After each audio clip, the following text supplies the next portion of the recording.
Bonjour. Plusieurs enseignants se plaignent de la difficulté de vérifier l'originalité des travaux des étudiants, surtout quand il s'agit d'une évaluation en ligne.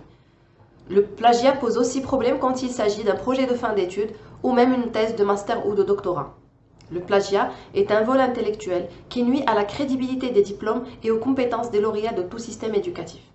Il faut le combattre à tout prix. Toutefois, demander à l'enseignant de le faire tout seul est loin d'être réaliste. Google Workspace for Education, avec sa nouvelle édition Teaching and Learning Upgrade, permet aux enseignants de détecter les passages copiés depuis Internet et depuis les travaux d'autres étudiants, et ce, à travers l'outil Google Classroom. Aujourd'hui, je vais vous montrer comment ça marche. L'opération, elle est très simple. Donc, à travers Google Classroom, et lorsque vous êtes en train d'éditer votre devoir, et après avoir configuré tous les paramètres bien sûr, le titre, les instructions, etc., il faut s'assurer que cette petite case est bien cochée. Vérifier l'absence de cas de plagiat. Donc cette petite case, elle va permettre par la suite d'afficher les rapports d'originalité pour l'ensemble des travaux des étudiants. Ensuite, une fois les travaux des étudiants sont soumis et au moment de la correction, l'enseignant clique sur passage signalé. Donc ici, on a un passage signalé. Donc je clique pour afficher le rapport d'originalité.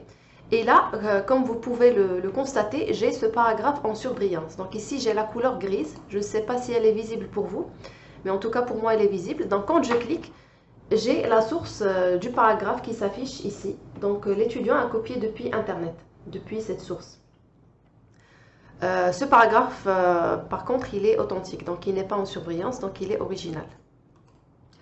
Donc, ce qui se dit pour les devoirs et les contrôles semestriels se dit aussi pour les thèses de master et de doctorat, et même les rapports de PFE. Donc, cet outil, il permet de comparer le contenu existant dans les rapports soumis par les étudiants avec le contenu existant sur Internet et aussi avec les anciens travaux des étudiants. Donc, il suffit d'avoir ces rapports, donc les anciens rapports et les anciennes thèses, dans un dossier Drive bien spécifique.